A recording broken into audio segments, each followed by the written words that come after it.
ইল্লাল্লাহ লা ইলাহা ইল্লাহু লা ইলাহা ইল্লাল্লাহু মুহাম্মাদুর রাসূলুল্লাহ সাল্লাল্লাহু আলাইহি ওয়াসাল্লাম।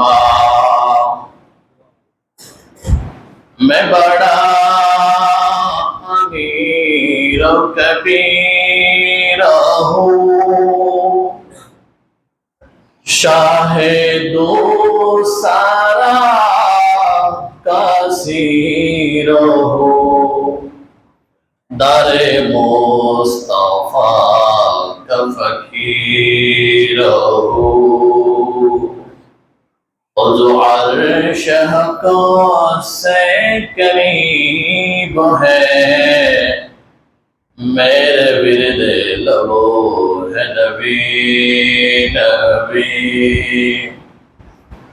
मेरा उससे गली सहरा बेता,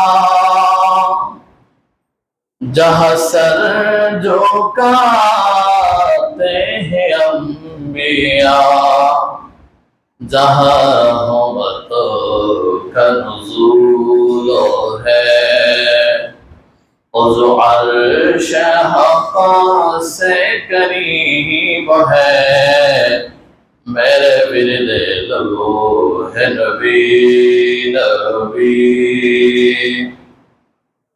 बिस्मिल्लाहिर्रहमानिर्रहीम। وأذن في الناس بالحج يأتوك رجالا وعلى كل ضامر من كل فج عميق. صدق الله مولانا العظيم وصدق رسوله النبي الحبيب الأمين المكين الرؤوف الرحيم। আলহামদুলিল্লাহ, সম্মানীয় শ্রদ্ধেয় আমার প্রাণপ্রিয় মুসল্লিনে কেরাম, যুবক ভাইয়েরা, বুড়ো বুড়ো বাবারা, কচি কাঁচা মাসুম বাচ্চারা, আসসালামু আলাইকুম ওয়া রাহমাতুল্লাহি ওয়া বারাকাতুহু। আল্লাহ তাআলার দরবারে লক্ষ কোটি কৃতজ্ঞতা আদায় করছি যে আল্লাহ অত্যন্ত বরকতময় সময়ে জুমার নামাজ আদায় করার জন্য আমাদেরকে আল্লাহর ঘর মসজিদে আসার জন্য তৌফিক দান করেছেন। আমরা সকলে বলি আলহামদুলিল্লাহ। এবং লক্ষ কোটি দুরূদ ও সালাত ও সালাম আদায় করছি আল্লাহ সুবহানাহু ওয়া তাআলা আমাদেরকে সর্বকালের সর্বশ্রেষ্ঠ নবীর উম্মত বানিয়ে পাঠালেন। আরেকবার বলি আলহামদুলিল্লাহ। আমরা শুরুতে রাসূল পাক সাল্লাল্লাহু তাআলা আলাইহি ওয়াসাল্লামের কদম মোবারকে আরেকবার দরুদ শরীফ আদায় করি, সকলে বলি সাল্লাল্লাহু আলাইহি ওয়াসাল্লাম। সম্মানীয় মুসল্লিনে কেরাম, আমাদের ঐতিহ্যবাহী শেখ বাহাউল্লাহ শাহী জামে মসজিদের আজকের খুতবার শিরোনাম হচ্ছে হজ কিও কেন। আল্লাহ সুবহানাহু ওয়া তাআলা আমাকে কথা বলার জন্য, আপনাদেরকে শুনে সবাইকে আমল করার জন্য তৌফিক দান করুক, সকলে বলি আমিন। মুসলমানদের উপর আল্লাহ সুবহানাহু ওয়া তাআলা পাঁচটা বিষয়কে প্রাথমিকভাবে ফরজ করেছেন। এক নাম্বার ঈমান, আল্লাহ তাআলার উপর, রাসূল পাক সাল্লাল্লাহু তাআলা আলাইহি ওয়াসাল্লামের উপর, ফেরেশতার উপর, আমানতু বিল্লাহি ওয়া মালাইকাতিহি ওয়া কুতুবিহি ওয়া রুসুলিহি ওয়াল ইয়াউমিল আখিরি ওয়াল কদরি খাইরিহি ওয়া শাররিহি মিনাল বাসি বাদাল মাউত। এই যে বিষয়গুলো, এগুলোর উপর ঈমান আনা এক নম্বর ফরজ। এরপর আল্লাহ সুবহানাহু ওয়া তাআলা আমাদের উপর নামাজ পড়া, এটা ফরজ করেছেন। যারা সমর্থবান তাদের উপর যাকাত দেওয়া, এটাও ফরজ করেছেন।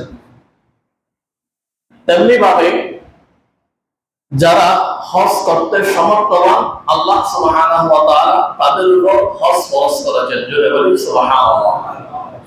বলা হয় ইসলামের পিলার হচ্ছে পাঁচটা। বুনিয়াল ইসলাম আলা খামসে, ইসলামের পিলার পাঁচটা, তার মধ্যে অন্যতম একটা হচ্ছে হজ। মজার বিষয় হচ্ছে কোরআনুল কারীমের মধ্যে সূরাতুল ঈমান, সূরাতুল নামাজ, সূরাতুস সালাত, সূরাতুল যাকাত, এভাবে কোন সূরা নাই। সূরাতুস সাওম, রোজা ফরজ, রমজানে 30 রোজা ফরজ, এটার উপর কোন কোরআন শরীফের সূরা নাই। কিন্তু যে হজ ফরজ, এই হজের উপর আল্লাহ সুবহানাহু ওয়া তাআলা স্বয়ং একটা সূরা নাযিল করেছেন, যেটার নাম হচ্ছে সূরাতুল হজ। তাহলে অত্যন্ত গুরুত্বপূর্ণ বিষয়। আমরা এখনো যারা আল্লাহর ঘর দেখি নাই, আমাদের মধ্যে যারা আল্লাহর ঘর দেখে নাই, রাসূল পাক সাল্লাল্লাহু তাআলা আলাইহি ওয়াসাল্লাম রওজা পাক দেখে নাই, রিয়াজুল জান্নাহর মধ্যে নামাজ আদায় করতে পারে নাই, হযরত আসওয়াদ চুম্বন করতে পারে নাই, সাফা মারওয়ার মধ্যে সাই করতে পারে নাই, উকুফ আরাফা করতে পারে নাই, মুজদালিফার মধ্যে অবস্থান করতে পারে নাই, আল্লাহ সুবহানাহু ওয়া তাআলা তাদেরকে জীবনে একবার হলেও হজ করার জন্য তৌফিক দান করুন। আমিন। আর যাদেরকে আল্লাহ সুবহানাহু ওয়া তাআলা নসিব করেছেন, তাদের জীবনে আল্লাহ বার করার জন্য তৌফিক দান করুন। সকলে বলে আমিন। তাহলে হজ কোথায় থেকে শুরু হলো? আল্লাহ সুবহানাহু ওয়া তাআলা সূরা হজ্জের 27 নং আয়াতের মধ্যে ইরশাদ করেন, ওয়াআযযিন ফিন নাস, আপনি ঘোষণা করুন মানুষদের মধ্যে, বিল হজ্জি, হজ করার জন্য, ইয়াতুকা রিজালা ওয়া আলা কুল্লি যামিরিন মিন কুল্লি ফাজ্জিন আমিক, যারা সমর্থবান, যারা শারীরিকভাবে আল্লাহর ঘরে উপস্থিত হওয়ার জন্য যাদের সামর্থ্য আছে, আর্থিক সামর্থ্য আছে, আল্লাহ সুবহানাহু ওয়া তাআলা তাদের উপর জীবনে একবার হজ ফরজ করেছেন। হজের প্রচলনটা কিভাবে হলো? ইব্রাহিম নবী, যার উপর আল্লাহ সুবহানাহু ওয়া তাআলা সর্বপ্রথম হজ ফরজ করেছেন, সেই ইব্রাহিম নবী থেকে শুরু করে আমাদের আকা সাল্লাল্লাহু তাআলা আলাইহি ওয়াসাল্লামের উপর আল্লাহ সুবহানাহু ওয়া তাআলা ওহী অবতীর্ণ করেছেন। কেউ বলেছেন পঞ্চম, ষষ্ঠম, সপ্তম, অষ্টম, নবম, দশম হিজরিতে, এভাবে 5টা মত আছে। তবে অধিকাংশ মত হচ্ছে দশম হিজরিতে আল্লাহ সুবহানাহু ওয়া তাআলা হজ ফরজ করেছেন। সূরা আলে ইমরানের আয়াত আল্লাহ সুবহানাহু ওয়া তাআলা ইরশাদ করেন, আলান নাসি হিজ্জুল বাইত মান ইসতাতা ইলাইহি সাবিলা, মানুষের মধ্য থেকে যাদের আল্লাহর ঘরে যাওয়ার জন্য সামর্থ্য আছে, তারা যেন আল্লাহর ঘরে উপস্থিত হয় হজ করার নিয়তে। এবার রাসূল পাক সাল্লাল্লাহু তাআলা আলাইহি ওয়াসাল্লামের হাদিস কি বলেন হজ নিয়ে? একদিন রাসূল পাক সাল্লাল্লাহু তাআলা আলাইহি ওয়াসাল্লাম সাহাবায়ে কেরামদেরকে নিয়ে আলোচনা করছিলেন। রাসূল পাক সাল্লাল্লাহু আলাইহি ওয়াসাল্লাম বক্তব্য দিচ্ছিলেন। রাসূলুল্লাহ সাল্লাল্লাহু আলাইহি ওয়াসাল্লাম বলেন, আইয়ুহান নাস ক্বাদ ফারাদাল্লাহু আলাইকুমুল হাজ্জা, হে মানব মণ্ডলী, তোমাদের উপর আল্লাহ সুবহানাহু ওয়া তাআলা হজ ফরজ করেছেন। ফাহাজ্জু, সুতরাং তোমরা যারা সমর্থবান তারা কি করো? হজ করো। একজন সাহাবী দাঁড়িয়ে বললেন, ইয়া রাসূলুল্লাহ আকুল্লা আমিন, আল্লাহ কি প্রত্যেক বছর হজ ফরজ করেছেন? রাসূলুল্লাহ বলেন, লাউ কুনতু, আমি যদি এখন বলি লাওয়াজাবা, আল্লাহ তোমাদের উপর প্রত্যেক বছর হজ ফরজ করেছেন, তাহলে প্রত্যেক বছর হজ ফরজ হয়ে যাবে। আর আমি যদি এখন না বলি তাহলে 1 বছর হবে, আমি যদি 2 বার বলি তাহলে 2 বার হজ ফরজ হবে। অর্থাৎ আমি যতবার বলি ততবার হজ ফরজ হবে। সুতরাং আমি নবী বলছি তোমাদের উপর জীবনে একবার হজ ফরজ। তবে আমি যখন কথা বলবো তোমরা বিকাশাতি সুয়াল, অধিক প্রশ্ন করা থেকে বিরত থাকবা, কারণ ওই ইখতিলাফিহিম, এরকম অধিক প্রশ্ন করে করে আগে অনেক মানুষ কি হয়ে গিয়েছে, ধ্বংস হয়ে গিয়েছে। বেশি প্রশ্ন, অতিরিক্ত প্রশ্ন করবে না, যেটা প্রয়োজনীয় প্রশ্ন সেটা করবা। রাসূল পাক সাল্লাল্লাহু তাআলা আলাইহি ওয়াসাল্লাম। তাহলে আমরা এই আয়াতের মাধ্যমে জানলাম, হাদিসের মাধ্যমে জানলাম সমর্থবান মুসলমানদের উপর একবার হজ ফরজ। শরীয়ত প্রণেতা হচ্ছে আল্লাহ। আল্লাহ শরীয়ত প্রণয়ন করেন। আল্লাহ যেভাবে শরীয়ত প্রণয়ন করেন, আল্লাহর ক্ষমতা বলে আমার রাসূল শরীয়ত প্রণয়ন করেন। আমার রাসূল যেটা বলেন সেটা শরীয়ত, আমার রাসূল যেটা থেকে বিরত রাখেন সেটাই শরীয়ত। এখন এই যে আল্লাহ রাসূলের বিধান এক জায়গায় আসছে, আমাদের এই যে বিংশ শতাব্দীর মধ্যে মুসলমানদের অনেক ষড়যন্ত্র শিকার হতে হচ্ছে। ইহুদি নাসারা খ্রিস্টানদের এক ষড়যন্ত্র, বিধর্মীদের এক ষড়যন্ত্র, আবার মুসলমানদের বিরুদ্ধে এক ষড়যন্ত্র। যেমন গত কিছুদিন আগে আমি তো এটা আপনাদের এই মসজিদের মেম্বারে মনে হয় 4-5 জুমা আগে বলেছিলাম, আমাদের এই বাংলাদেশ নিয়ে, আমাদের পার্বত্য এলাকা নিয়ে খ্রিস্টান মিশনারি, আমাদের এখানে খ্রিস্টান missionary hospital, missionary diagnostic centre, missionary সেবা, এই এনজিওর মাধ্যমে আমাদের এখানে খ্রিস্টান ধর্ম প্রচার করা হচ্ছে। আবার কিছুদিন আগে দেখলাম, 4-5 দিন আগে দেখলাম, আমাদের বাংলাদেশের প্রধানমন্ত্রীও এই কথা স্বীকার করেছেন, আমাদের এই পার্বত্য অঞ্চলে খ্রিস্টান মিশনারি বেশি কাজ করছে, মানে এই এলাকাগুলো নিয়ে তারা একটা খ্রিস্টান রাষ্ট্র বানানোর স্বপ্ন বুনছে। এটা হচ্ছে একটা খ্রিস্টানদের ষড়যন্ত্র। তো খ্রিস্টান ইহুদিদের যেভাবে ষড়যন্ত্র আছে মুসলমানদেরকে নিয়ে, মুসলমানদের মধ্যে মুসলমানদেরকে বিভিন্ন গ্রুপে বিভক্ত করে দিয়ে মুসলমানদের মধ্যে দাঙ্গা লাগানো, এটা একটা ষড়যন্ত্রের অংশ। তো যেখানে আল্লাহ এবং রাসূলের কথা কোরআনুল কারীমের মধ্যে আতিউল্লাহ ওয়া আতিউর রাসূল, হাদিস শরীফের মধ্যে আল্লাহ এবং রাসূলের কথা একই জায়গায়, কিন্তু বর্তমান সময় দুঃখের বিষয় আমার মতো কিছু মানুষ এই মিম্বারে দাঁড়িয়ে বলে আমাদের এখানে একটা কালিমা লেখা থাকে লা ইলাহা ইল্লাল্লাহ মুহাম্মাদুর রাসূলুল্লাহ, বলে না লা ইলাহা ইল্লাল্লাহ মুহাম্মাদুর রাসূলুল্লাহ এক জায়গায় লেখা যাবে না, এক জায়গায় লেখা, এটা একটা শিরক। তো এই যে ব্যক্তিটা কথা বলবে, সে যেই দলের হোক না কেন, এটা কিন্তু সে পুরোপুরি মুসলমানদেরকে দলে দলে একটা বিভক্ত করে দেওয়ার জন্য অন্যদের কেনা একটা প্রোডাক্ট। কিন্তু সেই ব্যক্তি এই মিম্বারে দাঁড়িয়ে খুতবা দেয়। কোরআনুল কারীমের মধ্যে আতিউল্লাহ ওয়া আতিউর রাসূল, ইয়া আইয়ুহাল্লাযিনা আমানু তাইবুল্লাহ, এভাবে আতিউল্লাহ ওয়া আতিউর রাসূল, আল্লাহ এবং রাসূলের নাম একই জায়গায় 43টা আয়াত আছে, হাদিস শরীফের মধ্যে আছে। এখন আমরা হজের কথা বললাম, বিধান বুঝলাম, কিন্তু আমাদের আকীদাটা যদি শুদ্ধ না হয় তাহলে আমাদের আমলগুলো কোন কাজে আসবে না। তো যারা বলবে আল্লাহ এবং রাসূলুল্লাহ এক জায়গায় লাগা শিরক, তাহলে তারাও মুসলমান সেজে মুসলমানদের বিরুদ্ধে একটা ষড়যন্ত্রের অংশ। আল্লাহ তাদের থেকে আমাদের ঈমানকে হেফাজত করুন, আমিন। তাহলে লা ইলাহা ইল্লাল্লাহ মুহাম্মাদুর রাসূলুল্লাহ এটা মুসলমানদের প্রথম কালেমা, এটা এক জায়গায় থাকবে, এটা দুই জায়গায় থাকবে না। আমরা কোরআন এবং হাদিস শরীফের আলোকে জানলাম। আল্লাহ জেনে আমাদের আকীদাকে মজবুত করার জন্য তৌফিক দান করুন, আমিন। এবার তাহলে হজ কার উপর ফরজ? 1 নাম্বার মুসলমান হওয়া, কোন বিধর্মীর উপর হজ ফরজ নয়। 2 নাম্বার হচ্ছে বালেগ হওয়া, না বালেগের উপর ফরজ নয়। পুরুষরা কখন বালেগ হয়? যখন স্বপ্নদোষ শুরু হয়। মহিলা কখন বালেগ হয়? যখন তাদের হায়েজ শুরু হয়। সহজ কথায় বলে দিলাম, আরো আছে এটা বলছি না, সহজ কথায় বলে দিচ্ছি। তারপর বালেগ হওয়া, আকেল হওয়া। একজন মানুষের সম্পদ আছে, তার মাথার ব্রেন ঠিক নেই, তার উপর হজ ফরজ নয়।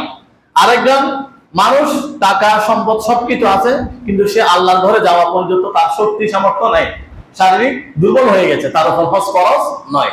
তাহলে মুসলমান হওয়া, বালেগ হওয়া, আকেলবান হওয়া, নিরাপদ হওয়া এবং সে সমর্থবান হওয়া আর্থিকভাবে শারীরিকভাবে, তার উপর হজ ফরজ। এবার আমরা জানবো এই হজ ফরজ হওয়ার পরে ব্যক্তিটা কখন হজ ফরজ করবে, কখন আদায় করবে। অনেকে আছে বলে না আমি মেয়েটা বিবাহ দিব, আমার এই বিল্ডিং এর কাজটা এখন ধরেছি, এটা শেষ করব, আর ওইটা জায়গাটা এখনো রেজিস্ট্রি হয় নাই, ওটা রেজিস্ট্রি হবে, তারপর আমি গিয়ে হজ করব না। অনেক মানুষ আছে রাস্তার ফকির, কিন্তু আল্লাহর ঘরের মধ্যে যাওয়ার সৌভাগ্য হয়ে যায়। আর অনেক মানুষ কোটি কোটি টাকার মালিক, কালকে যাব, আগামী বছর যাব বলে বলে আল্লাহর ঘরে যাওয়া পর্যন্ত তার সমর্থ হয় নাই। আমার চোখ দেখে অনেক মানুষ আছে, এমন টাকা আছে 1000 কোটি টাকা। আমার পরিচিতের মধ্যে অনেক মানুষ আছে, আমি চিনি, 1000 কোটি টাকা, কিন্তু তাদের উপর হজ ফরজ 10 বছর আগে হয়েছে। আমি বিভিন্ন সুবাদারদেরকে বলেছি, এটা বুঝিয়েছি, কিন্তু ওরা বলে না হুজুর যাব যাব যাব। তো এখন তাদের নসিব হয় কিনা জানি না। এই জন্য আপনার উপর হজ ফরজ কখন? আল্লাহ তাআলা প্রিয় হাবিব ইবনে মাজাহ 2883 নং হাদিস শরীফের মধ্যে বলেন, মান আরাদাল হাজ্জা, যার উপর হজ ফরজ হবে, ফালইউআজ্জিল, সে যেন তাড়াতাড়ি হজ আদায় করে নেয়। হজ ফরজ হওয়ার সাথে সাথে যেন আদায় করে নেয়। কারণ আমরা জানি না আমাদের কাছে কখন মালাকুল মউত আসবে। মালাকুল মউত, আমার দাড়ি এখনো কালো, আমার চুল এখনো কালো, আমার বয়স এখনো 50 পার হয় নাই, মালাকুল মউত, আমি এখন বাজারে যাচ্ছি, মোটরসাইকেল অ্যাক্সিডেন্ট করছি, আমার শরীর থেকে মাথা আলাদা হয়ে গেল, এই মালাকুল মউত, এখন আমার জানটা নিও না, আমি আবার, আমাকে হাসপাতালে নেওয়া হবে, আইসিইউর মধ্যে রাখবে, আমি আবার সুস্থ হব, পৃথিবীর আলো দেখব। এই ভাষণা যদি আমরা 1000 বার বলি, মালাকুল মউত আমাদের কথা শুনবে না। মালাকুল মউত আমাকে আপনাকে উত্তর দিবে, লা ইস্তাখিরুনা সাআতাও ওয়া লা ইস্তাকদিমুন, এর বান্দা, না, তুমি যে আজকে এখানে মারা যাবা, তোমার কালো দাড়ি নিয়ে মারা যাবা, কালো চুল নিয়ে মারা যাবা, আমার আল্লাহ এটা অনেক আগে থেকে নির্ধারণ করে রেখেছেন। সুতরাং আমরা জানি না কখন আমাদের কাছে মালাকুল মউত আসবে। আমরা যখনই আমাদের উপর হজ ফরজ হবে, আমাদের হজ আদায় করে নেওয়া, এটা হচ্ছে ঈমানদারের অন্যতম একটা চরিত্র। আল্লাহ সুবহানাহু ওয়া তাআলা আমাদের প্রত্যেককে হজ্জে বাইতুল্লাহ নসিব করুন। আমিন। আমার মুসল্লি বাবারা যারা দাঁড়ে বসছেন, তাদের পাশে একটা ডান বক্স আছে, ওই ডান বক্সটা চালিয়ে দেন। আল্লাহুম্মা সাল্লি আলা মাওলানা মুহাম্মদ ওয়া আলা আলি সাইয়্যিদিনা। তাহলে আমরা জানলাম হজ একটা ফরজ বিধান। এটা এখন করলে কি হবে? 1 নাম্বার, তিরমিজি শরীফে 811 নং হাদিস, রাসূলুল্লাহ বলেন, মান হাজ্জা, যে ব্যক্তি হজ করলো, ফালাম ইয়ারফুস, অশ্লীলতা থেকে, ওয়ালাম ইয়াকসুস, এবং ফাহিশা থেকে বিরত থাকলো, আল্লাহ সুবহানাহু ওয়া তাআলা গুফিরা লাহু মা তাকাদ্দামা মিন যামবিহি, ওই ব্যক্তির জীবনের সমস্ত গুনাহ মাফ করে দিল। একটা। 2 নম্বর হচ্ছে বুখারী শরীফের 1521 নং হাদিস, আল্লাহর নবী বলেন, মান হাজ্জা ফালাম ইয়ারফুসু ওয়ালাম ইয়াফসুক রাজাআ কাউমিন ওয়ালাদাতহু উম্মি, একজন মা তার সন্তানকে যেভাবে নিষ্পাপ সন্তান জন্ম দেয়, একজন ব্যক্তি সত্যিকার অর্থে যদি হজ করে, হজ করার পরে আমার আল্লাহ ওই ব্যক্তিকে সেই রকম নিষ্পাপ বানিয়ে দিবেন। আরো যদি বলুন সুবহানাল্লাহ। এবার আমরা জানি এক একটা বস্তুর বিনিময়ে আমরা এক একটা বস্তু লাভ করি। হজের বিনিময়ে কি? আল্লাহর নবী বলেন বুখারী শরীফে 1773 নং হাদিস, আল উমরাতু ইলাল উমরাতি কাফফারাতুল লিমা বাইনাহুমা ওয়াল হজ্জুল মাবরুর লাইসা লাহু জাযাউ ইল্লাল জান্নাহ। আল্লাহ তাআলার প্যারা হাবিব বলেন, যাদের হজ মাকবুল হয়, কবুল হয়, ওই হজের বিনিময় হচ্ছে একমাত্র জান্নাত। একটা, আমাকে একজন বলল, হুজুর অনেক কষ্ট করে ফ্লাইটটা কিনলাম, আপনি একটু আসবেন, দোয়া করবেন, আমার 30 বছরের সঞ্চয় দিয়ে 70 লক্ষ টাকা দিয়ে ফ্লাইটটা কিনলাম। তাহলে 30 বছরের সঞ্চয় দিয়ে আপনি 70 লক্ষ টাকা ফ্লাইট কিনলেন, এই ফ্লাইটে আপনি, আপনার 50 বছর হয়ে গেছে, এটা 100 বছরের চুক্তি, আপনি 100 বছর থাকবেন কিনা কোনো গ্যারান্টি নাই। আপনার যদি 50 বছর বয়স হয়, ফ্লাইট যদি 100 বছরের চুক্তি হয়, আপনি যে 100 বছর থাকতে পারবেন না, এটা একরকম দিচ্ছি। কারণ 150 বছর আমাদের দেশে কেউ মানুষ 150 বছর বয়সের মানুষ নাই। তাহলে 150 বছর মানুষ যেহেতু নাই, আমি থাকবো এরকম কোনো গ্যারান্টি নেই। কিন্তু দেখুন, আপনি যদি হজটা করেন, তাহলে এই ফ্লাইট নয়, এই ফ্লাইট তো 1000, 1500, 2000 স্কয়ার ফিটের ফ্লাইট। এখানে আবার বিদ্যুৎ না থাকলে আপনি বাথরুমে গিয়ে আটকে থাকেন, পানি নেই, অনেক সময় এরকম গিয়ে অনেক বিভ্রাট হয়, অনেক মুসিবত থাকে। কিন্তু জান্নাত এটা একটা ফ্লাইট নয়, 1000 ফ্লাইট নয়, দুনিয়ার সমস্ত ফ্লাইট যদি এক জায়গায় রাখা হয়, জান্নাতের একটা কামরার পজিশন আরো অনেক বেশি। সুতরাং হজের বিনিময় হচ্ছে একমাত্র জান্নাত। এখন অনেক বলে, এখন হজ করতে গেলে অনেক টাকা। আমরা জানি বাংলাদেশের প্রায় সবকিছুতে সিন্ডিকেট। এই যেমন হজ, হজ এখানে সিন্ডিকেট। আপনি যদি কলকাতা থেকে আরব আমিরাত যান, বিমান ভাড়া হচ্ছে 25,000। বর্তমান বাংলাদেশ বিমানের ভাড়া হচ্ছে 1,10,000। কি রে, আমাদের কলকাতা এখানে, বাংলাদেশ এখানে, ওখানে 60,000 টাকা ভাড়া হলে এখানে 1,10,000 কেন?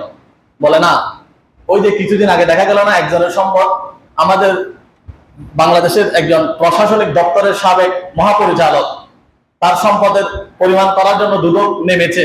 তার কতটুকু সম্পদ আছে সে জানে না, দুদক অবাক হয়ে যাচ্ছে। এই ওখান থেকে আমাদের হাজিদের বিমান ভাড়া থেকে 10,000 মহাপরিচালকের পকেটে, আর 5,000 পরিচালকের পকেটে, আর 2,000 নেতার পকেটে, আর 3,000 সিন্ডিকেটের পকেটে। এরকম করে আমাদের বাংলাদেশ বিমানের যেটা পেয়ার, স্বাভাবিক পেয়ার, এমনি হজ ছাড়া থাকে বাংলাদেশ বিমানের ভাড়া আগে, আজ থেকে 5 বছর আগে বিমান ভাড়া ছিল যাওয়া আসা, যারা বিদেশ আসা যাওয়া করেন তারা জানেন, 25, 26, 27। কিন্তু বর্তমান সেটা হয়ে গেল 70, 72, 73, 74 পর্যন্ত চলে যায় অনেক সময় বাংলাদেশ বিমানের ভাড়া। তো এটা নিয়ে একটা সিন্ডিকেট। তো এখন সিন্ডিকেট হলেও আমার উপর যদি হজ খরচ হয় তাহলে হজটা করতে হবে। এখন হজ করতে গিয়ে অনেকে বলে, কিরে এত টাকা খরচ করে আমি হজ কিভাবে করব, আমার সম্পদ কমে যাবে। আল্লাহর নবী বলেন, না, এই মত তুমি 5 লক্ষ টাকা 10 লক্ষ টাকা খরচ করে হজ করছো, এটা কমবে না। বলে কেমনে? বলে তাবিউ বাইনাল হজ্জি ওয়াল উমরাতি ফাইন্নাহা ইয়ানফিআনিল ফাকরি ওয়াস সুরুর। এই উম্মত, তুমি যদি টাকা খরচ করে উমরা এবং হজ করো, আল্লাহর ঘরে যাও, ওই টাকাগুলো কমবে না। বলে কেমনে কমবে না? বলে তোমরা কি জানো না, লোহার মধ্যে মরিচিকা লাগলে সেটা আগুনের মধ্যে পুড়ে সেটাকে পরিষ্কার করে, তো লোহা থেকে মরিচিকাগুলো ঝরে যায়। মরিচিকাগুলো ঝরে যাওয়ার কারণে লোহার ওজন কমে যায়। এই কমে যাওয়া মানে বাস্তবে কমে যাওয়া না, এই কমে যাওয়া মানে ওই লোহাকে পরিচ্ছন্ন করা, ওই লোহাকে টেকসই করা, ওই লোহাকে নির্ভরযোগ্য ব্যবহার করার জন্য উপযুক্ত করে তোলা। আরো সহজে বোঝার জন্য বলি, আপনি একটা মুরগি কিনেছেন, মুরগির ওজন হচ্ছে 1 কেজি 500 গ্রাম। এটা এনে আপনার ওয়াইফকে দিলেন, আপনার ওয়াইফ এটা কুটলো। অনেক জগনাদের স্বামী আছে, সবকিছু স্ত্রী ভুল ধরে, এরকম জগনাদের স্বামী আছে। এখন সে কি করলো, বুদ্ধি করলো, আমি 1 কেজি 500 গ্রামের মুরগি আনলাম, এটা আরেকবার মাপ দিয়ে দেখি নাকি আমার ওয়াইফ আমার এই শ্বশুর বাড়িতে ট্রান্সফার করে দিয়েছে। অনেকের ঘরে এরকম ওয়াইফ থাকে, তো কিছু কিছু শ্বশুর বাড়িতে ট্রান্সফার করে দেয়, হাজবেন্ডের কষ্টের টাকা ট্রান্সফার করে, এরকম ওয়াইফও কিছু কিছু আছে দেখলাম। তো বলে না, এটা মাপ দিয়ে দেখি। দেখলাম যে মুরগি 1.5 কেজি কিনলাম দোকান থেকে, এখন 210 টাকা কেজি, কিন্তু সেটা এনে দেখলাম 1.5 কেজি ওজন, এটা 1100 গ্রাম হয়ে গেল, 400 গ্রাম চলে গেল। 400 গ্রাম, বলে 400 গ্রাম কোথায় নিলা তুমি, কোন বাড়িতে পাঠিয়েছো? বলে না, আমি কোথাও পাঠাই নাই, এখানে নাড়ি বুড়ি ছিল, এগুলো ফেলে দিয়েছি। বলো, ও এগুলো ফেলছো কেন? এগুলো তো আমি টাকা দিয়ে কিনেছি। বলে টাকা দিয়ে কিনলে ওগুলো খাওয়া যাবে না, এগুলো সব একসাথে থাকলে পুরো মুরগিটা খাওয়া যাবে না, এগুলো ফেলে দিয়ে আমি মুরগিটা খাওয়ার উপযোগী করলাম। ওইগুলো ফেলে দেওয়া মানে আমার টাকা ফেলে দেওয়া নয়, ওইগুলো ফেলে দেওয়া মানে মূল সম্পদ ফেলে দেওয়া নয়। ওগুলো ফেলে দিয়ে বাকি মুরগিটা আমি খাওয়ার জন্য কি করলাম, উপযোগী করলাম। তো আল্লাহ সুবহানাহু ওয়া তাআলা আপনাকে 30 লক্ষ টাকা দিয়েছেন, এখন আপনি 7 লক্ষ টাকা থেকে হজ করেছেন। এই হজ করার জন্য আমি আপনার টাকাটাকে ফেলে দিয়েছেন না, আপনি এগুলো ব্যয় করে আপনি আর আপনার টাকাগুলো ব্যবহার করার জন্য পরিপক্ত আপনি মালিকানা, পূর্ণ মালিকানা আল্লাহ সুবহানাহু ওয়া তাআলা আপনাকে দান করলেন। দেখুন, প্রত্যেক বস্তুতে জাকাত আছে। আমরা অনেক সময় জাকাতের ইয়াটা বুঝি না। আমি এই পাগড়িটা ক্রয় করলাম, এই জামাটা আমি ইয়া করার জন্য আমি কাপড়টা কিনলাম। কাপড় যখন কিনলাম, মনে করুন 4 গজ, আমার জুব্বাটা বানানোর জন্য আমি 4 গজ কাপড় নিলাম। এখন এটা আমি টেইলার্সের দোকানে গেলাম, এই টেইলার্সের দোকানওয়ালা কি আমার 4 গজ কাপড় আমাকে দিবে? না, সে কাটবে, কেটে কিছু কাপড় এখানে বাদ যাবে। তো বাদ যাওয়া মানে আমার টাকা বাদ যাওয়া না, বাদ যাওয়া মানে এই কাপড়টা আমার উপযুক্ত করে নেওয়া। আপনি 1 কেজি আলু কিনলেন, আলু থেকে আপনার 1000 গ্রাম, 1000 গ্রাম থেকে 50 গ্রাম আলু পচা পড়লো, এই পচাটা আপনি ফেলে দিলেন। পচাটা ফেলে দিলেন মানে আপনি 950 গ্রাম টাকা বা উপযোগী করলেন। তো আল্লাহ সুবহানাহু ওয়া তাআলা আপনাকে 1 লক্ষ টাকার মালিক বানালেন। এই 1 লক্ষ টাকা থেকে 2500 টাকা যাকাত দেওয়া মানে আপনার টাকাটা কমে যাওয়ানো, ওই বাকি 97,500 টাকাকে পরিশোধিত করা। তেমনি ভাবে ইসলামের প্রত্যেকটা বিধানের উপর এভাবে আপনার সায়েন্টিফিক বলুন, ধর্মীয় বলুন, সামাজিক বলুন, আন্তর্জাতিক বলুন, প্রত্যেকভাবে যদি আপনি সুষ্ঠু ব্যাখ্যা করেন, দেখবেন আপনার জীবনের পথটা আমার আল্লাহ অনেক সহজ করে দিবেন। তাহলে হজ করলে সম্পদ কমে না, সম্পদ বাড়ে। এবার অনেক মহিলা আছে রাসূলুল্লাহ দরবারে গিয়ে প্রশ্ন করেছিলেন, ইয়া রাসূলুল্লাহ, আমরা জিহাদ করতে চাই, জিহাদ করলে অনেক সওয়াব, জিহাদের মাঠে গিয়ে মারা গেলেই জান্নাত নিশ্চিত। এখন আমরা অনেক আফসোস করে বলি, আগে তো সাহাবীরা জিহাদ করে সরাসরি জান্নাতে চলে যেত, এখন যদি জিহাদ যুদ্ধ হতো আমরা জিহাদ করে জান্নাতে যেতাম না। জিহাদ দুই ধরনের, একটা হচ্ছে জিহাদে আকবর, আর একটা হচ্ছে জিহাদে আসগর। জিহাদে আসগর হচ্ছে ছোট জিহাদ। ছোট জিহাদ কোনটা? যেটা আপনি কাফেরদের সাথে যুদ্ধ করে ইসলামকে বিজয় করবেন, এটা হচ্ছে জিহাদে আসগর। সাহাবায়ে কেরাম যেটা করেছিল, রাসূল পাক জিহাদ থেকে ফেরার পথে বললেন, রাজাআনা মিনাল জিহাদিল আসগরি ইলাল আকবর, আমরা জিহাদে আসগর করলাম, এখন আকবরের দিকে যাচ্ছি। সাহাবায়ে কেরাম বললেন, ইয়া রাসূলুল্লাহ, এই জিহাদে আসগর করতে গিয়ে কতজন মারা গেল, এটা জিহাদে আসগর কেমনে হয়? বলে, হ্যাঁ, এটা হচ্ছে জিহাদে আসগর। তো জিহাদ আকবর কোনটা? বলে, জিহাদ আকবর হচ্ছে মিথ্যা না বলা, সত্য প্রতিষ্ঠা করা, সুদ না খাওয়া, ঘুষ না দেওয়া, অন্যায়ের পক্ষে না থাকা, সততা, ন্যায়, ইনসাফ সবকিছু নিয়ে জীবন যাপন করা, এটা হচ্ছে জিহাদে আকবর। তো জিহাদে আসগর করার কারণে মানুষ যদি ওয়ালা তাকুলু লিমান ইউক্তালু ফি সাবিলিল্লাহি আমওয়াত, মরার পরে কবরে জীবিত থাকে, তো যারা হালাল ভাবে জীবন যাপন করবে, ওই জিহাদে আসগর করার পরে মানুষ যেভাবে কবরে জীবিত থাকবে, জিহাদে আকবর করার কারণে ওই মানুষগুলোকে আমার আল্লাহ কবরে কিয়ামত পর্যন্ত জীবিত রাখবেন। এটা হচ্ছে রাসূল পাকের হাদিস। সুতরাং আপনার আফসোস করার দরকার নাই, জিহাদ করতে পারলাম না, জিহাদ করলে জান্নাত। কিন্তু এইটা কাজে লাগিয়ে অনেকে ইসলামের নামে জঙ্গিবাদ আমাদের দেশে চর্চা করেছিল, এটাকে ফুজি করে। যেমন এখন কুরবানি আসছে, আমাদের মতো অনেক মোল্লা, আমরা মনে করি ফেসবুকে ইউটিউবে যার বেশি সাবস্ক্রাইব সে তত বড় আলেম, যার কোনো কাজ নাই সে ফেসবুক ইউটিউবে ভিডিও বানায়, সামনে ক্যামেরা 3-4টা দিয়ে। যার আমার সকালবেলা আমি মাদ্রাসায় যাওয়ার জন্য আমি প্রিপারেশন নেই, আমি ছাত্রদেরকে কি পড়াবো, ওখান থেকে এসে আমার বিশ্রামের প্রয়োজন, এরপরে হয়তো আমার মাগরিবের পরে মাহফিল থাকবে, আমি ওখানে যাব, আমার এমনি সময় নাই। তো যারা কোনো মাদ্রাসায় লেখাপড়া করেন নাই, করায় নাই, যাদের কোনো ডিউটি নাই, ওরা বাসায় কি করে এই যে আমাদের উম্মাকে ব্যবহার করে, ইসলামকে ব্যবহার করে ফিতনা করে। যেমন এমন একটা ফিতনা, এই যে কুরবানি আসছে, বলে না আপনার উপর কুরবানি ওয়াজিব হয়েছে, কুরবানি করা এটা অনেক কষ্ট, আপনি যদি গরু কিনতে চান, গরু যদি আপনাকে শিং মেরে দেয় আপনি আহত হয়ে যাবেন, সুতরাং কুরবানির টাকাগুলো আমাকে দিয়ে দেন, আমি ওখানে গিয়ে বন্টন করে দেবো।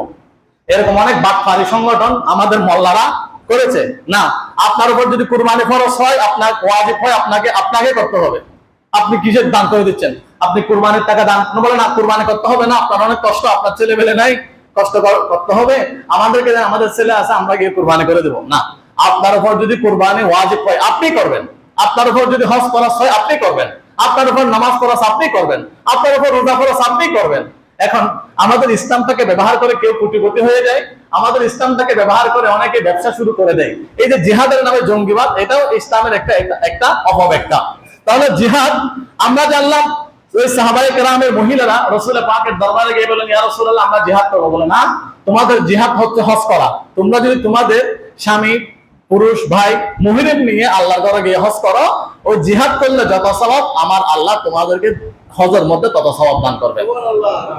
এখন নাবালক বলে, হুজুর আমরা হজে যাব, আমার নাবালক সন্তান আছে, তাকে নিয়ে যাব। হ্যাঁ, আপনি যদি তাকে নিয়ে যেতে পারেন। রাসূলুল্লাহকে প্রশ্ন করা হলো, আমার নাবালক সন্তান আছে, তাকে নিয়ে হজে গেলে কি সওয়াব হবে? আল্লাহর নবী বলেন, নাম, হ্যাঁ, ওয়ালাকা আজরুন, তার জন্য সওয়াব হবে। বুখারী শরীফের 1336 নং হাদিস। এখন অনেকে বলবো, হুজুর আমার আব্বা মারা গেল, আম্মা মারা গেল, তারা হজ করতে পারে নাই, এখন আমি কি করব? হ্যাঁ, আপনি তাদের পক্ষ থেকে বদলি হজ করে দিবেন। আল্লাহর নবীর দরবারে সাহাবী গিয়ে বললেন, ইয়া রাসূলুল্লাহ, আমার বোন ছিল, ইন্না লাকা উখতুন, কিন্তু সে মারা গেল, হজ করার জন্য নিয়ত করেছিল, তার উপর হজ ছিল, কিন্তু সময়ে উঠতে পারে নাই। এই যে অনেক মানুষ হজের জন্য রেজিস্ট্রেশন করে মারা যায়। বলে, হ্যাঁ, তুমি তার পক্ষ থেকে কি করে দাও? বদলি হজ করে দাও।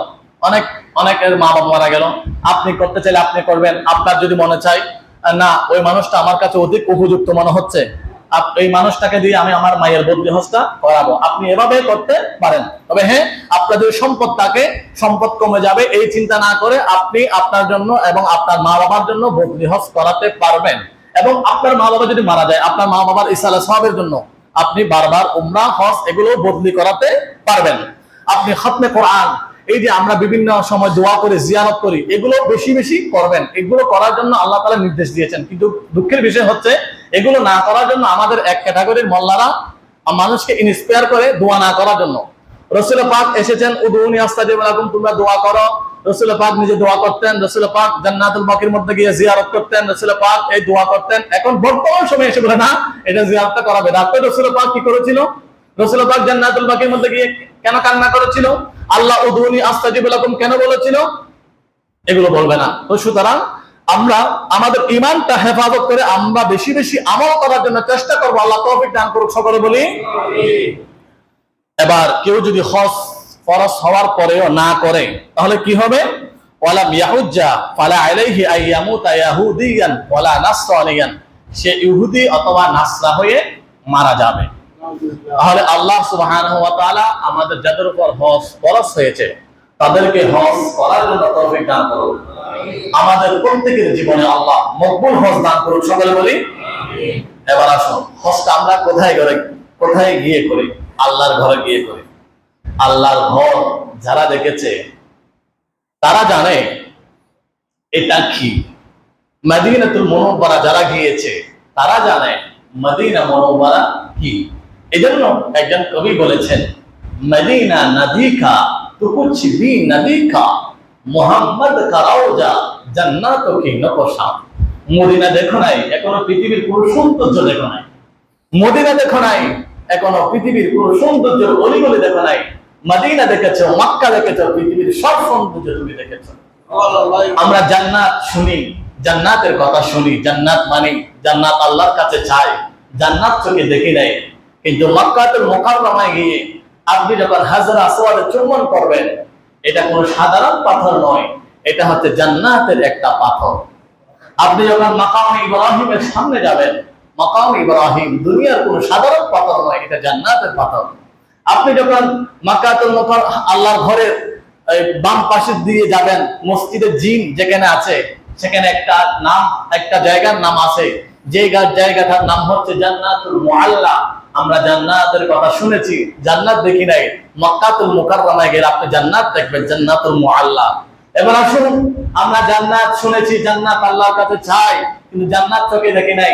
রাসূল পাক বলেন, মা বাইনা মিনবাইতি ওয়া মিনবারি রাওদাতুম মিন রিয়াদিল জান্নাহ, আমার ঘরের মধ্যবর্তী যে স্থানটুকু আছে এটা হচ্ছে জান্নাতের একটা টুকরা। আপনি আসরের নামাজ পড়বেন, গেট করে দিবে, ফজরের নামাজ পড়বেন, গেট করে দিবে। জান্নাতুল বাকির, আপনি শুধু জান্নাতুল বাকির মধ্যে গিয়ে জিয়ারত করবেন, চোখ দিয়ে আপনি সরাসরি জান্নাত দেখে যাবেন। উম্মতের জন্য আল্লাহ সুবহানাহু ওয়া তাআলার প্রিয় হাবিব জান্নাত রেখেছেন। দুটো জান্নাত হচ্ছে জীবিতদের জন্য, আর দুটো জান্নাত হচ্ছে মৃতদের জন্য। যারা মারা যায় তাদেরকে জান্নাতুল মুআল্লা, জান্নাতুল বাকিতে দাফন করে। আর আমরা যারা জীবিত আছি তাদের জন্য জান্নাত রেখেছেন রিয়াজুল জান্নাত। আরেকটা জান্নাত হচ্ছে মা বাবার কদম, আর তার সন্তানের জন্য হচ্ছে জান্নাত। তাহলে আমরা আল্লাহর ঘরে গিয়ে করে আমরা আল্লাহর ঘর সম্পর্কে জানবো। আল্লাহর ঘর মূলত এটা প্রথম ফেরেশতারা নির্মাণ করেছিল। এই পঞ্চযুক্ত আল্লাহ ঘরটা 13 বার নির্মিত হয়েছে। আল্লাহর ঘরের 4টা কোণা, যেখান থেকে তাওয়াফ করতে হয় ওই কোণার নাম হচ্ছে হাজরাল আসওয়াদ। ওই হাজরা আসওয়াদ, আল হাজরা আসওয়াদুল মিনাল জান্নাহ, এটা কোনো স্বাভাবিক পাথর নয়, এটা জান্নাত থেকে একটা পাথর আল্লাহ সুবহানাহু ওয়া তাআলা দুনিয়ার মধ্যে প্রেরণ করেছেন। রাসূল পাক হাদিস শরীফের মধ্যে বলেছেন। এখন এই জান্নাত সম্পর্কে রাসূলুল্লাহ আরো বলেন, ইন্নার রুকনা ওয়াল মাকামা মিন ইয়াকুতিল জান্নাহ, এগুলো হচ্ছে জান্নাত থেকে আল্লাহ তাআলা এই জমিনে পাঠালেন। এগুলোর মধ্যে কেউ যদি চুম্বন করে তাহলে বান্দার জীবনের গুনাহ মাফ হয়ে যায়। ওই আল্লাহর কুদরতি পাথর, এই আল্লাহর কুদরতি এটা পাথর নয়, হাদিস শরীফ ইবনে মাজাহ শরীফের 2957 নং হাদিস শরীফের মধ্যে বলা হচ্ছে, মান ফাওয়াদাহু, যে ব্যক্তি হাজর আসওয়াদের চুম্বন করবে, স্পর্শ করবে, সেই যেন আল্লাহ তাআলার কুদরতি হাত স্পর্শ করেছে। আরেক হাদিস শরীফ তাবরানী শরীফের 2971 নং হাদিস, রাসূলুল্লাহ বলেন, এই পাথরটা কিয়ামতের ময়দানে শাফিউন মুশাফফা, যারা চুম্বন করবে তাদেরকে সুপারিশ করে জান্নাতে নিয়ে যাবে। এখন একটা পাথর সুপারিশ করবে, আর আমি যখন বলি আমার নবী সুপারিশ করে জান্নাতে নিয়ে যাবে, বুখারী শরীফের 2373 নং হাদিস, আর বলে না মুশরিক, আল্লাহ না সুপারিশ করবে, রাসূল কেমনে সুপারিশ করবে? তুমি শুনে নাও, তাবরানী শরীফের 2971 নং হাদিস শরীফের মধ্যে আল্লাহর নবী বলেন, শাফিউন মুশাফফা ফাইন্নাহু ইয়াউমাল কিয়ামা, কিয়ামতের ময়দানে হাজর আসওয়াদ পাথর সংযুক্ত বান্দাকে সুপারিশ করে জান্নাতে নিয়ে যাবে। আর এই পাওয়ার দিয়েছেন কে? আল্লাহ। যদি পাওয়ার দেয়, আমার কোনো ঝগড়া করার দরকার আছে? যে আল্লাহ ফজিলত দিয়েছে, আমি এই ফজিলত না কামাবো, বলে না, ফজিলত দিছে কে দেন? এই ফজিলত আমি কামাতে চাই না, এরকম অনেকে ঝগড়া করে। আল্লাহ তাআলা তাদের থেকে আমাদের ঈমানকে হেফাজত করুন। হাজর আসওয়াদ যে কন্যাটা, হাজর আসওয়াদের আগের কন্যার নাম হচ্ছে রুকনে ইয়ামানি। রুকনে ইয়ামানি এটাও হচ্ছে জান্নাতের পাথর দ্বারা নির্মিত। এখানে আপনারা যারা যান চুম্বন করার জন্য চেষ্টা করবেন। এখানে গিয়ে রব্বানা আতিনা ফিদ দুনিয়া হাসানা ওয়া ফিল আখিরাতি হাসানা ওয়া কিনা আযাবান নার, এই দোয়া করবেন, রাসূল পাক করেছিল। এরপরের কন্যার হচ্ছে রুকনে শামি, এরপরের কন্যার হচ্ছে রুকনে ইরাকি, 4 কন্যার। তারপর রুকনে শামি, রুকনে ইরাকি, এই 2 কন্যার মাঝখানে একটা এভাবে জায়গাটা আল্লাহর ঘরের পাশে এভাবে একটু জায়গা আপনার বাউন্ডারি দিয়ে রাখছে, এটাকে বলা হয় হাতিমে কাবা। এই হাতিমে কাবার মধ্যে আপনারা আল্লাহ তাআলা যদি কখনো নিয়ে যায়, এখানে 2 রাকাত নামাজ পড়ার জন্য চেষ্টা করবেন। তবে এখন লক করা থাকে, তালা মারা রেখে মাঝে মধ্যে রাতে 9টা 10টার দিকে খুলে দেওয়া হয়। তো যখন খুলে দেওয়া হয়, ওখানে ঢুকতে অনেক কষ্ট হয়, প্রায় 3-4-5 ঘন্টা লাইন ধরতে হয়। তো আপনার নসিবে যদি থাকে, তাহলে হাতিমে কাবার মধ্যে হয়তো নামাজ পড়তে পারবেন। এটা আল্লাহ সুবহানাহু ওয়া তাআলা আমাদেরকে নসিব করুন। এরপর হচ্ছে মাকাম ইব্রাহিম। মাকাম ইব্রাহিমকে সামনে নিয়ে 2 রাকাত নামাজ পড়তে হয়। আল্লাহ সুবহানাহু ওয়া তাআলা এই ফজিলতগুলো আমাদেরকে দান করুক, সকলে বলি। এরপর আপনারা পেট ভর্তি করে জমজম পান করবেন। জমজম এটা সাধারণ কোনো পানি নয়। হযরতে মা হাজারা আল্লাহর ঘরের পাশে অবস্থান করছিলেন, তার কাছে কোনো পানি ছিল না। একবার এদিকে যায় আর একবার এদিকে আসে। তখন শিশু ইসমাইল আলাইহিস সালাম, উনি পায়ের আঘাতে পানি হঠাৎ করে চলে আসলো। মা হাজরা এসে দেখলেন পানি আর পানি, পানি আর পানি। তখন উনি চতুর্পাশ থেকে পাথর নিয়ে একটু আটকে রাখতে চেষ্টা করলেন। উনি বললেন জমজম। জমজম মানে থাম থাম, এটা সুরিয়ানি ভাষা। হাজরা আলাইহিস সালামের ভাষা ছিল সুরিয়ানি। তো আল্লাহর নবী বলেন, মা হাজরা যদি না থামাতেন তাহলে এটা কি হয়ে যেত? ঝর্ণা হয়ে যেত। আপনারা অবাক হয়ে যাবেন, আমাদের অনেক কূপ আছে, এক গ্রীষ্মকালে পানি থাকলে বর্ষাকালে থাকে না, বর্ষাকালে থাকলে গ্রীষ্মকালে থাকে না। আমাদের হযরত পীর কাতাল শাহ রাদিয়াল্লাহু তাআলা আনহু মাজারের সামনে একটা নলকূপ আছে। সকাল বিকাল সন্ধ্যা আমি গতকাল রাত 2টার সময় যাওয়ার সময় ওখান থেকে পানি পান করেছি, ভালো লাগে, ওখানে পানিগুলো অনেক ভালো। গাড়ি থেকে নেমে এক গ্লাস পানি খেয়েছি রাত 2টার সময়। দেখলাম রাত 2টার সময় ওখান থেকে পানি নেওয়ার জন্য কি মানুষ, নলকূপ, অনেক নলকূপ আছে, কিন্তু যেই নলকূপটার নাম হচ্ছে জমজম, ওই জমজম সম্পর্কে গবেষণা করে অনেক বিধর্মী, এই পর্যন্ত 2000-এর উপর বিধর্মী মুসলমান হয়েছে শুধু জমজম গবেষণা করে। আমরা পানি পান করলে এগুলো পানি, কিন্তু জমজমের পানি পানি নয়, এগুলো খাবার। আল্লাহর নবীর সাহাবী হযরত আবু যর গিফারি রাদিয়াল্লাহু তাআলা আনহু, উনি আল্লাহর নবীর সাথে সাক্ষাৎ করার জন্য প্রথম মক্কা শরীফ আসলেন। হযরত আবু যর গিফারি উনি যখন মক্কাতুল মুকাররমার মধ্যে আসলেন রাসূলুল্লাহর সাথে সাক্ষাৎ করার জন্য, কাফেররা পাথর মেরে তাকে রক্তাক্ত করে দিল। আবু যর গিফারির শরীরের মধ্যে রক্ত চোখে মুখে মাথায় রক্ত, চতুর্দিকে রক্ত। আবু যর গিফারি আহত হয়ে গেল। তখন কোনো মেডিকেল ছিল না। আবু যর গিফারি রাদিয়াল্লাহু তাআলা আনহু জমজম কূপের কাছে গেলেন। জমজম কূপ থেকে পানি নিয়ে মাথার উপরে দিলেন, হাতের উপরে দিলেন, বুকের উপরে দিলেন। আবু যর গিফারি বলেন, যেখানে শরীরে দিয়ে আমার রক্ত ঝরছিল, আমি ব্যথা পাচ্ছিলাম, আমাকে আঘাত করা হয়েছে, আমি জমজম পানি দেওয়ার সাথে সাথে আমার আল্লাহ আমাকে সুস্থতা দান করেছেন। তাহলে জমজমের পানি একটা কি মেডিসিন। এই আবু যর গিফারি আল্লাহর ঘরের সামনে 30 দিন ছিলেন। 30 দিন পরে রাসূল পাকের সাথে সাক্ষাৎ হয়েছে। রাসূল পাকের সাথে সাক্ষাৎ হলো। তখন রাসূল পাক, একটা মানুষ আপনার কাছে আসলে আপনি প্রথম জিজ্ঞাসা করবেন আপনি কি কিছু খেয়েছেন, তাকে কিছু খাওয়াবেন। অনেক সময় মানুষ না খেয়ে উপবাস মানুষের কাছে যায় ভিতরে ইয়া নিয়ে। তো রাসূল পাক সর্বপ্রথম আবু যর গিফারিকে জিজ্ঞাসা করেছিল, আপনি কিছু খেয়েছেন? ইয়া রাসূলুল্লাহ, আমি 30 দিন কিছু খাই নাই, ইল্লাল মা আল জমজম, তবে আমার কাছে জমজম ছিল, এখানে আমি জমজমের পানি খেয়েছি।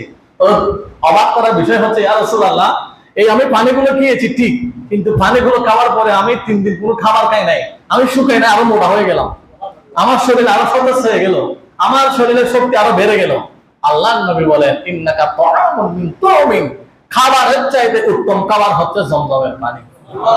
এটা শুধু পানি নয়, আমার আল্লাহ এখানে অনেক মেডিকেল সায়েন্স অনেক ব্যাখ্যা আছে, আমি সময় শেষ এজন্য আর এগুলো দিচ্ছি না। এখানে পটাশিয়াম, ম্যাগনেসিয়াম কত গ্রাম আছে, এগুলো সবগুলো জমজম শুধু পানি নয়, এখানে খাবার আছে। শুধু জমজমকে যারা হেরাম শরীফে এতাকাফ করে তারা শুধু জমজমকাই, অনেক মানুষ আছে জমজমকাই সাহারি এবং জমজমকে ইফতার হিসাবে ব্যবহার করে। এরকম অনেক আপনার বুজুর্গ হেরাম শরীফে যারা এতাকাফ নেয়, কিছু কিছু মানুষ এরকম করে শুধু জমজমকে সাহারি খাবে, আমরা জমজমকে ইফতার করবে। তাহলে আমার আলোচনার সাবস্টেইন মূল কথা হচ্ছে, আজকের এই খুতবার মূল বিষয়বস্তু ছিল হজ কিও কেন, করলে কি পাবো, না করলে কি হবে। এই বিষয়ের আলোচনা আমি প্রায় 55টা কোরআন এবং হাদিসের রেফারেন্স ভিত্তিক আমার এই খুতবা আমি আপনাদের সম্মুখে উপস্থাপন করেছি। আমার এই খুতবার মূল কথা হলো, যাদের উপর হজ ফরজ তারা হজ আদায় করে নেবেন, আর যাদের উপর হজ ফরজ হয় নাই তারা আল্লাহর কাছে দোয়া করবেন, আল্লাহ যেন জীবনে আপনাকে আমাকে হজ্জে বাইতুল্লাহ নসিব করেন। আর এই হজ্জে বাইতুল্লাহ যেগুলোকে কেন্দ্র করে আল্লাহর ঘর কাবা শরীফ, হাজরা আসওয়াদ, রুকনে শামি, রুকনে ইয়ামানি, রুকনে ইরাকি, মিনা, মুজদালিফা, আরাফা, সাফা, মারওয়া, এই সবগুলো সংখ্যক জমজম, সবগুলো সম্পর্কে আমরা কোরআন হাদিসের আলোকে জেনেছি। আল্লাহ সুবহানাহু ওয়া তাআলা এগুলোর বরকত হাসিল করার জন্য আমাদের তৌফিক দান করুন। যারা সুন্নাত আদায় করেন তারা তাকবীর আদায় করবেন। আসসালামু আলাইকুম।